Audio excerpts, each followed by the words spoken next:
यहाँ रहने वाले जितने गरीब लोग हैं उनके बच्चों के पास पढ़ने का कोई सुविधा ही नहीं है। गरीब का बच्चा जा रहा है पढ़ने, वहाँ पढ़ता नहीं है, खिचड़ी खाया और घरे चला आया। कॉलेज में खिचड़ी नहीं बट रहा है लेकिन वहाँ से डिग्री बट रही है। बिहार के शिक्षा व्यवस्था का हाल ये है, स्कूल से खिचड़ी और कॉलेज से डिग्री बट रहा है, पढ़ाई दोनों में कहीं नहीं हो रहा है। तो अगर पढ़ाई चाहिए क्योंकि यही रास्ता है गरीबी से निकलने के लिए, तो बिहार में सबसे ज्यादा पैसा शिक्षा पर खर्च होना चाहिए। इसलिए जनसुराज कह रहा है कि जब हमारी व्यवस्था बनेगी तो 1 घंटा के अंदर शराबबंदी को उठाकर फेंक देंगे। अगर बिहार में विश्व स्तरीय सबसे अच्छा शिक्षा व्यवस्था बनाना है तो 5 लाख करोड़ रुपया चाहिए।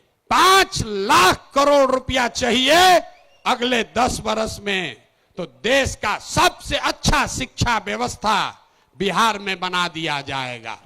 और ये 5 लाख करोड़ रुपया आएगा कैसे? जो शराबबंदी हटाएंगे तो ये तय किया कि शराब से आने वाला टैक्स का पैसा वो बजट में नहीं जाएगा, नेताजी के सुरक्षा के लिए नहीं खर्चा होगा, सड़क बिजली पानी के लिए नहीं होगा। जितना शराबबंदी के टैक्स का पैसा होगा अगले 20 वर्ष बिहार में सिर्फ और सिर्फ नई शिक्षा व्यवस्था बनाने के लिए खर्च किया जाएगा।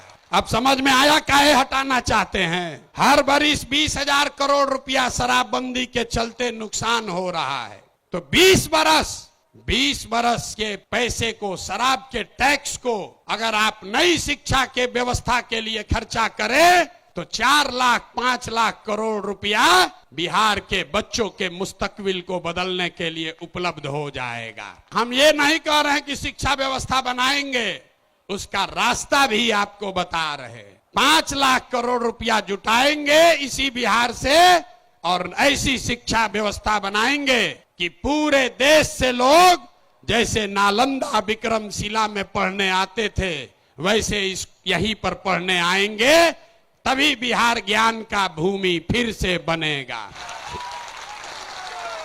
शराबबंदी जाएगा, नई शिक्षा व्यवस्था आएगी।